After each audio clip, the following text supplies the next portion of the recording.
Oh, hello. Welcome to the Mermaid Tavern. Cheers. Chin chin. Skål. Slonchava. Bottoms up. Happy New Year to you. I was thinking, is that a bit too late to say it? But it's the first time in the tavern this year of 2025. So, yeah, I hope you've had a good one. And, yeah, I was going to take a sort of, I was thinking about this. I was going through my record collection the other day, and I was thinking, which are the records that are most, not necessarily my favourite records, but as in music, but which are the ones I'm most, emotionally attached to? Which ones, when I look at that record, it kind of conjures up a memory from the past, a nice memory, and a poignant memory, is something that affected me, something that. So I'm going to take a bit of a sentimental journey. Gonna take a sentimental journey. Da, da, da, da, down my record collection. The first one I'm gonna come up with is well, I'm trying to do them in sort of order of when they kind of affected me, and it's this one. It's the Beatles Red album. The Beatles Red album, and my sister had this album, and she had it in I think 1970. I think it was 1976 or 75 that I first became aware of her having it, and she initially had it on the black vinyl copy. So I think it came out in 1973, didn't it? Because a couple of years ago they put these new red and blue albums out, didn't they? These expanded ones, which I really couldn't see the point of. Could you? Messing about with this, it was I think a lot of people still say it's the best. This one and 62, 66, and the other one, 67, 70, the greatest Beatles compilations. They were Alan Klein's idea, weren't they? Alan Klein, yeah. I think he came up with them because there were some bootlegs going around at the time. But this was a record. This is not the actual copy my sister had. She's still got it, but I bought it later on, and I've got to show you this because I'm like a lot of you. I'm a real, coloured vinyl. Yeah, look at that. That Apple label really transfixed me. I just loved it. There was something about it. I thought, still my favourite record label is yours. Just love it. That green Apple label, that just the apple on the label. I just loved it. I was like apples anyway, but a Granny Smith apple. To this day, I can still remember playing this. This is where I first heard songs. I had the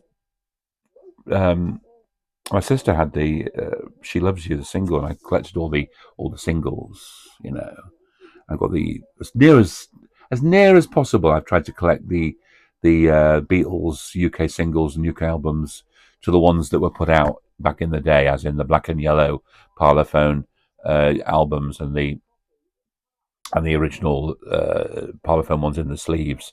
I've got quite nice copies of them actually over the years. Uh, and But yeah, this was my first introduction to many of these songs. And I remember "Girl," loving that. It's what's still my favourite John Lennon songs. "Girl," I absolutely love it. And it's not got them. It's interesting. You look at it sometimes. It's not actually a great collection. It could have had a few B sides like "P.S. I Love You." The B side of "Love Me Do," which is, I've said before, got a special attachment to that song. I do love it. I think it's really great. Eleanor Rigby, "Yellow Submarine," "Nowhere Man," "In My Life." I think it was the side 4. Oh yeah, no, "Norwegian Wood," side 3, and "We Can Work It Out," "Day Tripper." Yeah, no, the side 3 and side 4, I think, were my favourites on this. But I love that. I love that picture, don't you? It's one of my favourite pictures of the Beatles taken in St Pancras Churchyard, and did actually get to visit this a few years ago, but that's with some people that were there at the time, with the person that was there at the time, and maybe I'll do a video about that in the future, St Pancras Old Churchyard, and that. Maybe with them, if I'm lucky with that particular person, if you're watching. I know you do watch YouTube. So there we are. Yeah, Beatles, 1962, 66. That's my first emotional attachment record. It was the one that really introduced me to the Beatles. You know, it was, and yeah, I salute my sister. A lot of the records that I kind of liked, my favorite records, the ones my sister had, David Bowie, the Beatles. You know, these were really great. So that's the first one. You may not be surprised to learn that a lot of these sentimental attachment records are ones connected to the Beatles. And the first Beatles record I actually went out and bought was Sgt. Pepper. Actually, this is not the copy I bought. The copy I bought was new in 1978, so it would have been the not the black and Parlophone one, which is on here. This is a copy I bought later.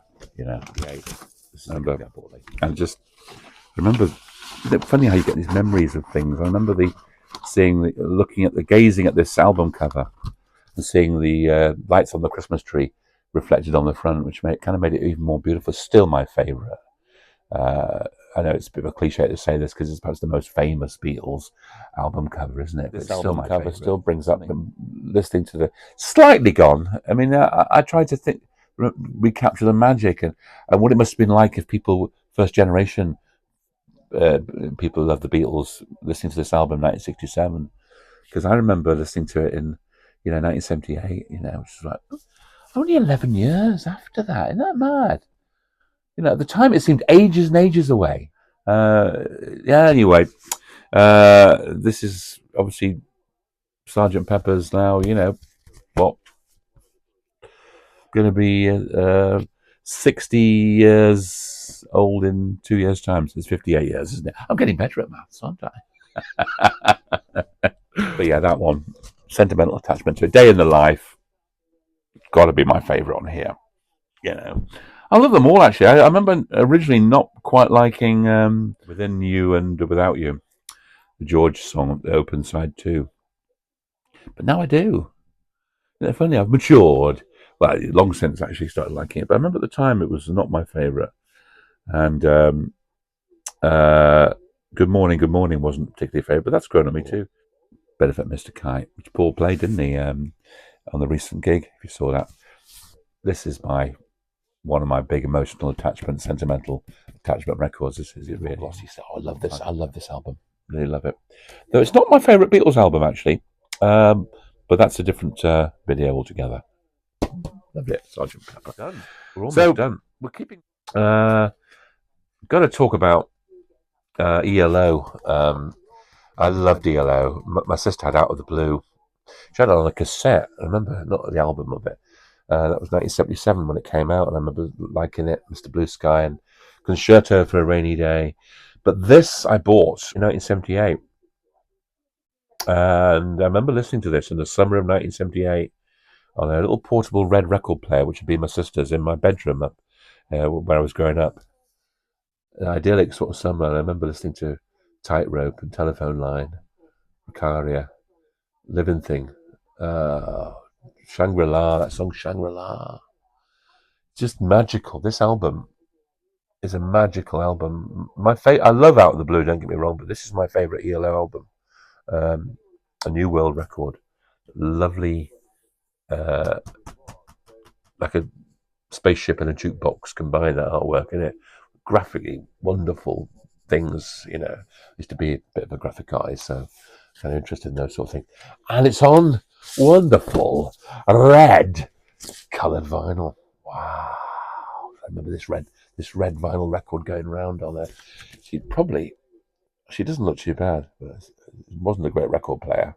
They say you shouldn't play records on these portable record things they have now, these suitcase record players. It's a bit like that. It was an early kind of version of that. It sort of folded up together, being my sister's. But we had a better record player, but it stopped working then. So a lot of, I don't think, it doesn't look bad. Can't see any scratches on it now, aren't they? But this record is magical. Summer 1978. I know it had come out few years before, hadn't it? It came out in 1976. I wasn't aware of it when it came out, but yeah, those songs. Absolutely, I can remember. Zay Tightrope, Telephone Line, Shangri-La, particularly stand out from that. Wonderful, wonderful album. I'd really love to have it on coloured vinyl. There's these two albums here, and I'm cheating a bit because I'm putting these two together. My parents bought me them, and I can't remember when, but Mum and Dad were in Spain. Must have been about 79, 80 again, or maybe 80. No, it definitely was about, not 81, it was before that. And they bought me this album, Por Siempre Beatles. Por Siempre. It means forever Beatles. It's a Spanish issue. And it's quite a nice collection. It's got Day Tripper, Yes It Is, I'm Down, The Fool on the Hill, Strawberry Fields, We Can Work It Out, Your Mother Should Know, Penny Lane, Maybe a Rich Man, I Call Your Name. I Call Your Name's a great song, isn't it? The Inner Light, Blue Jay Way. So it's a bit of an odd collection, if I'm honest about it, but it's got an attachment to me because Mum and Dad bought me this. And so Siempre Beatles. And then there's this one, all back. And I think this is pronounced de Moista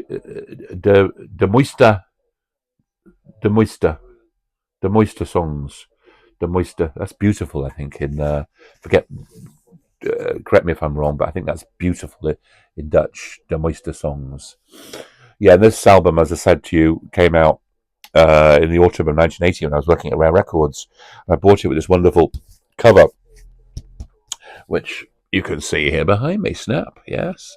John Byrne, who went under the name of Patrick in the 1960s, doing these very whimsical paintings. There's great stories about him. I'm going to do a video about John Byrne. I love his album covers. He did album covers for Steelers Wheel, Jerry Rafferty. This wasn't an album cover originally, of course. This was done for the Beatles illustrated record. The Beatles illustrated lyrics in the late 60s. If you got those 2 volumes, I've got them. They're great.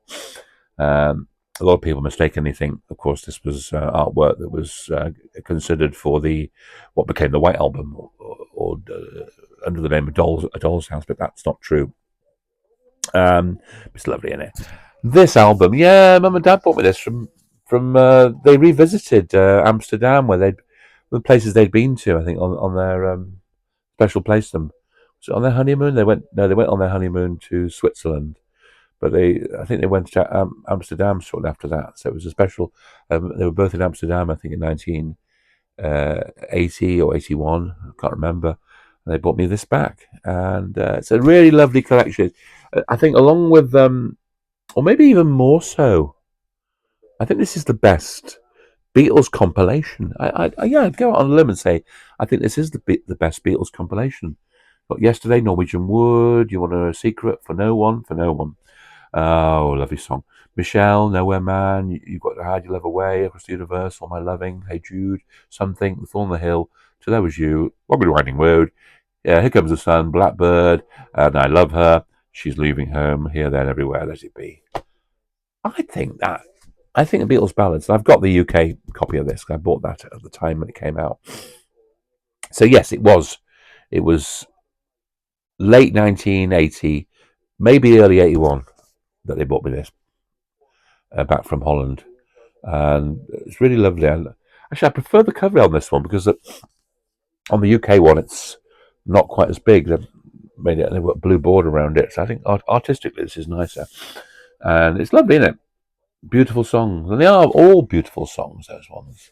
The UK one was called Beatles Ballads, but this is beautiful songs, and I think, yeah, this is my favourite Beatles compilation. Even though 62, 66, the Red Album, introduced me to the Beatles, I don't think it's absolutely a great compilation. But this is, I think, perfect, almost perfect, almost a perfect compilation. So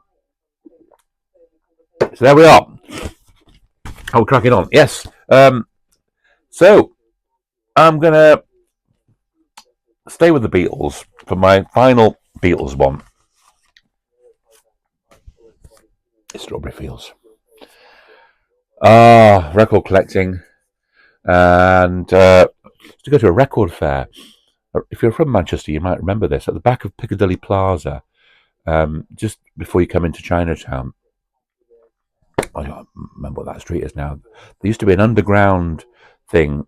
Is it a guy called Philip Nowitzki or something? I mean, he had sort of Polish sort of name. And he used to run these record fairs and film fairs in the basement there. We're talking about 40 years ago now, early 80s. And record fairs, I used to go to movie fairs to buy movie memorabilia, posters and stills of my favourite films. But the record fairs, I remember this, and I'd got all the other Beatles singles, but I hadn't got this one. Now, this was actually quite an expensive one to get. I think the prices for this have come down. Of course, they've reproduced it. But the original one, which is what this one is, with this sort of curly top, quite flimsy sleeve, really. Well, there's another great picture of that one, isn't it, from 67. 1967 is my favourite Beatles year. The Beatles looked so cool, didn't they, in that year? And not just with the moustaches, but just the music and the look, what they wore and everything. 1967 is my favourite year for music. There's another one, a video I'm probably going to do. So how many great albums, which have become favourite albums of mine, came out in 1967. Not just Sgt. Pepper, but other ones too. But yeah, Dad bought it for me. My dad bought me this. And so, I cannot remember now. Even £10 would have been a lot of money in 1980. So maybe it was £10. I do not. I remember thinking at the time, this is a lot of money. I can't afford this. I cannot afford it. But these now, I think, aren't that. Maybe you could get one for about 20, could you? Depending on the condition, of course. I should have checked, shouldn't I? But yeah, Dad bought me this. It was my first sort of record that was worth any money. Nice copy of it too. Nice condition. Strawberry Fields Forever. And it's one of my favourite Beatles songs, isn't it? Yours. It's so wonderful. It's because it's so well known. It's everyone knows it. A lot of people love this song. I love it. I really do. And it's still, listening to it brings back memories. I did actually have, like a lot of people, I bought these singles on these green card. Remember they put them all out in the late 70s.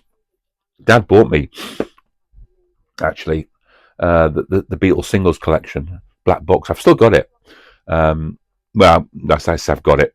I sold it, but I bought a black box. I found an empty one some years back, quite cheap. And what I've done is I put the UK singles in it, so that's quite nice. But so I did have those. So this wasn't my first Sgt. Pepper. I did have the reissue single in the card sleeve. Those green card sleeves with the Beatles on it, just slightly copying the original Parlophone singles, the ones. But yeah, I started to build up a little collection of the Beatles original issue singles. And if I had that original Beatles single, the Beatles collection, which was, I think, done by World Records or something, Dad sent off for mail order. If I had that still, that would be one of my emotional attachment records, but I haven't got it anymore. But this one is, Dad bought me this, and it's my first Beatles record that was worth any money. It wasn't just because it was worth any money, it was just because I wanted it. That wonderful picture sleeve. And of course, the other picture sleeve they did was Let It Be, wasn't it? Only two of the UK singles done as picture sleeves. Yeah. You think there'd be more, wouldn't you? But yeah, love it. Real sentimental attachment to this. And Dad buying me was a bit of a surprise. I remember met him in the university car park in Manchester because I'd been to, and he bought it for me. He must have gone back in and bought it for me.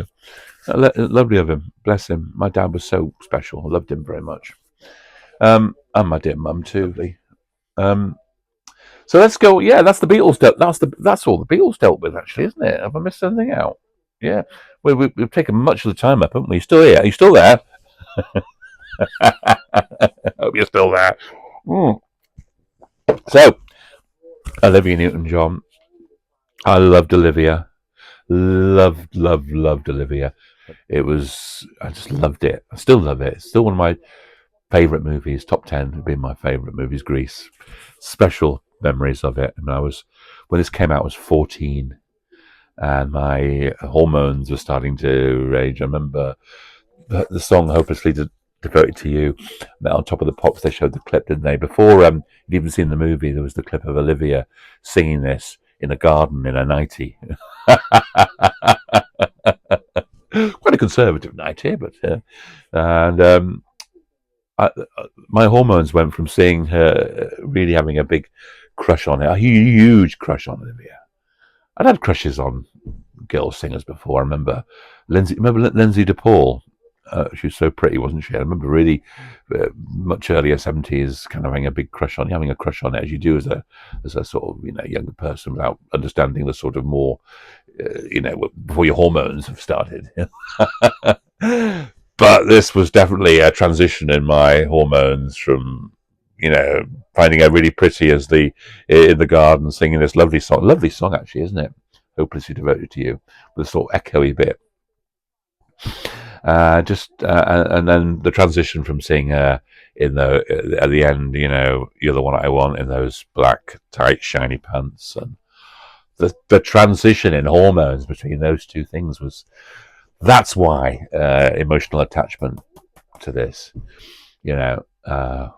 girls in tight shiny pants. Yeah, terrible. Started me off.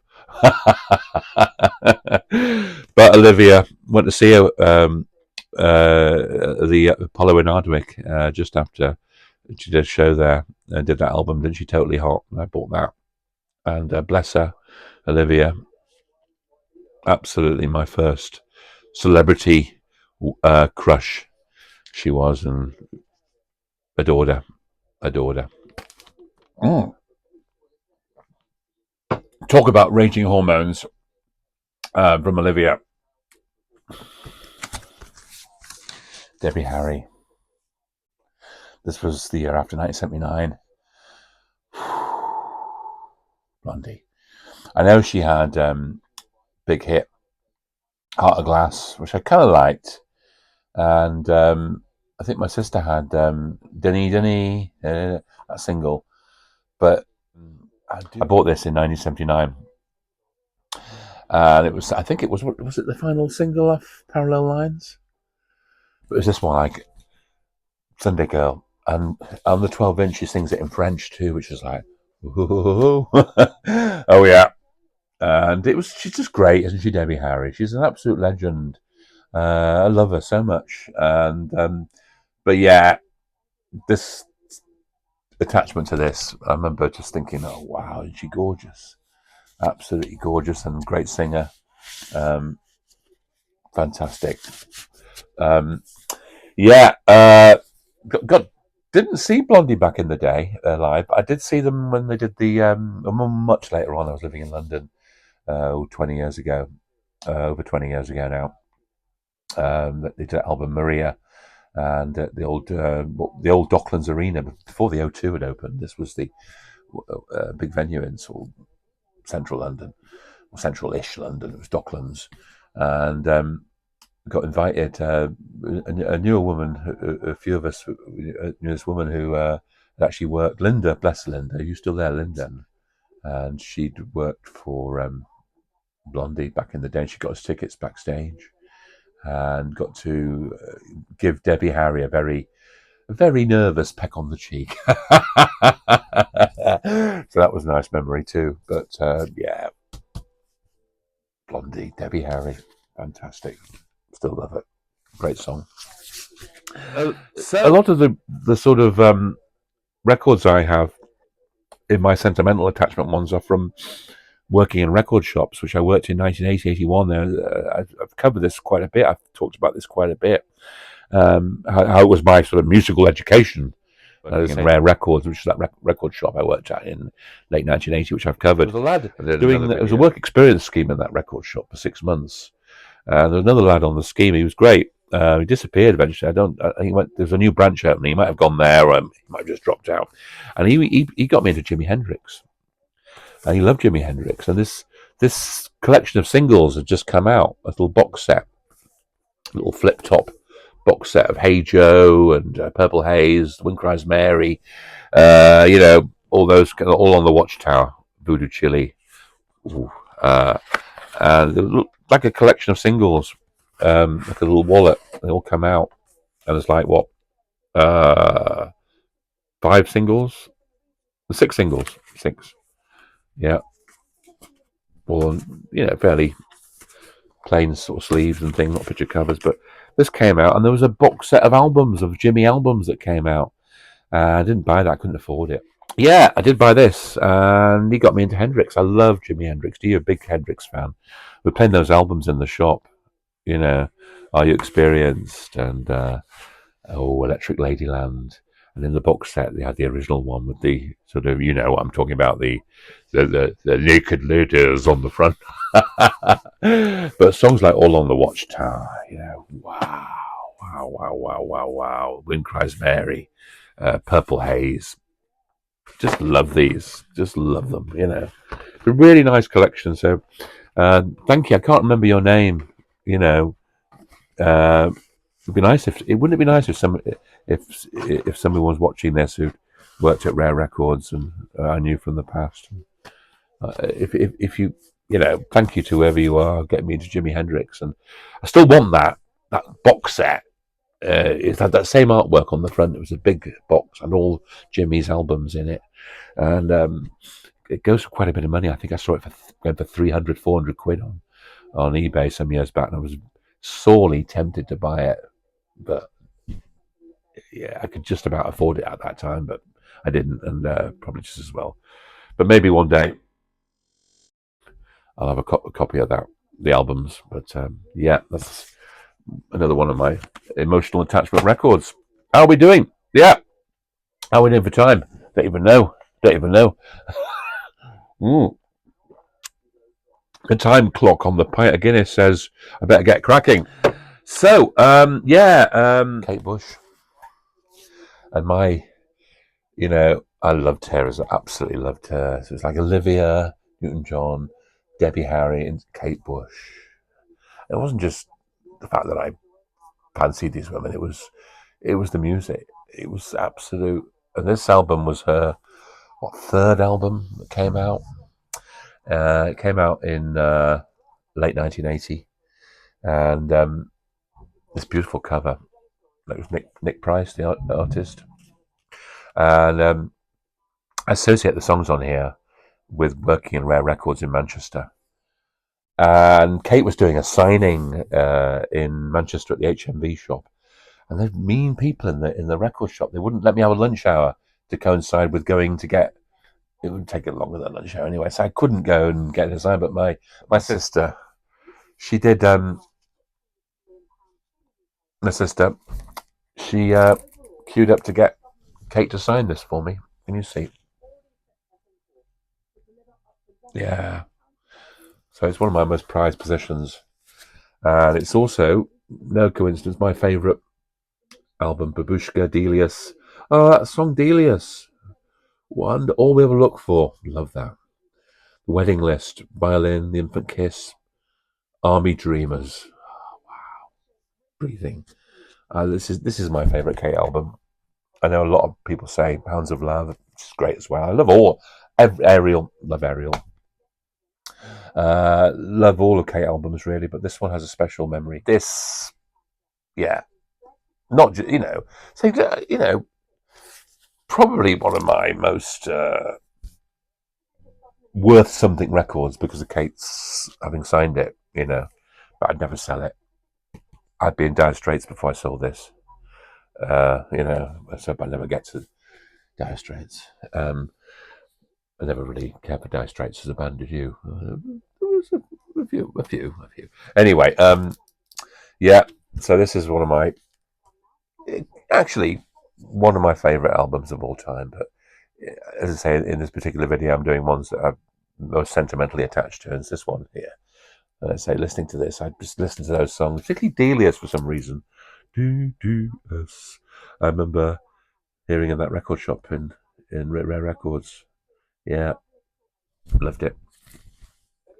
Kate Bush, Never Forever. And then we go from that to Joy Division. And I was just in my most recent video. I was doing a video about Manchester. I talk about working at Rare Records. I talk about because Ian Curtis had actually worked in this same record shop 5 years before me in 1975, and many of the staff, Maggie, who worked there, remembered him, and she said that I reminded her of Ian. And but I was aware of Joy Division because I got music papers like Enemy and Sounds and Record Mirror and Melody Maker. Yeah, I bought all those. So I was quite clued up on my. I'd heard of them, but they just didn't really make an impact on me. I think I do remember reading the sad news about Ian taking his own life in May 1980. But I wasn't really, hadn't heard any of their songs by then. It didn't make that much of an impression on me that I wanted to go and find out about them. But yep, the fact that Ian had worked in this record shop, and actually this had just come out, Atmosphere had just come out. Literally, I think I started working in Rare Records in September 1980. I think this had just come out the month before, or it was fairly early on. I bought this, so I do associate this with Rare Records. Atmosphere. Oh, great song in it. Great. One of my favourite. I know a lot of people say Love Will Tear Us Apart, which is great as well, but this one, for me, Atmosphere, is my favourite. And so I bought this at the time. This is a 12-inch single.